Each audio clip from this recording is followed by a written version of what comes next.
આપણે બનાવવાના છે વણીને ચણાના લોટના ફાફડા। તો એમાં આપણે 3 કપ લોટ લઈશું। આપણે લોટને ચાળી લઈશું। આપણે લોટને ચાળી લીધો છે તો આપણે એમાં નાખીશું અજમા। અજમા આપણે અડધી ચમચી નાખવાના છે। અજમાને આપણે કચડી દઈશું। આપણે ગોળ ફાફડા બનાવવાના છે। એની અંદર નાખીશું સ્વાદ પ્રમાણે મીઠું। આપણે એમાં નાખીશું સોડા। સોડા આપણે ખાલી ચમચીની અણી ખાય ને એટલાક જ નાખીશું। થોડાક આમથી આપણે સોડા નાખીશું અને પોચા થાય। આપણે એની અંદર મોણ નાખીશું। તો મોણ નાખવા માટે આપણે 1 પાવડું પર થોડુંક આપણે તેલ નાખીશું।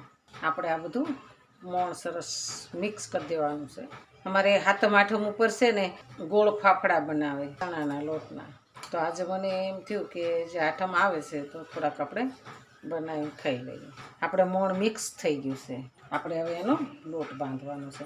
તો થોડું થોડું પાણી નાખતું જવાનું છે અને આપણે એનો લોટ બાંધવાનો છે। આપણે લોટને બાંધી દીધો છે તો આપણે એને તેલવાળો કરી નાખીશું। થોડુંક આપણે તેલ નાખવાનું છે અને આવી રીતના આવો જ બાંધવાનો છે। બહુ ઢીલો નથી બાંધવાનો, બહુ કઠણ નથી બાંધવાનું અને મીડિયમ બાંધવાનું છે। તેલવાળો કરી નાખશું એટલે આપણે સરસ થઈ અને 5 મિનિટ માટે આપણે ઢાંકી દેવાનું। ઢાંકી દઈએ ને એટલે એને સરહારું આવી જાય।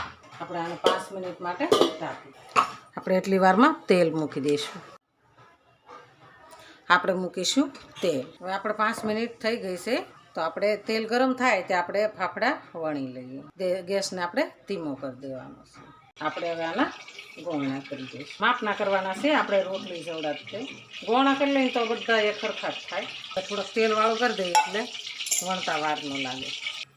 આપણે વણી લીધા છે તો આને આપણે કાપા મૂકી દેવાના છે। આપણે હવે આ તેલમાં નાખી દઈશું। આપણો ફાફડો સરસ તળાઈ ગયો છે। આપણે આ એક ડીશમાં કાઢી દઈશું। આપણે આવી રીતના બધા તળી લેવાના છે। આપણે હવે મરચાં તળી નાખીશું।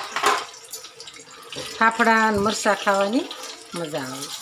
આપણે ગેસને બંધ કરી દઈશું। મરચાં આપણે એક ડીશમાં કાઢી દઈશું। આપણા સ્પેશિયલ ચણાના લોટના ફાફડા સરસ તૈયાર છે। તો હાલો ખાવા।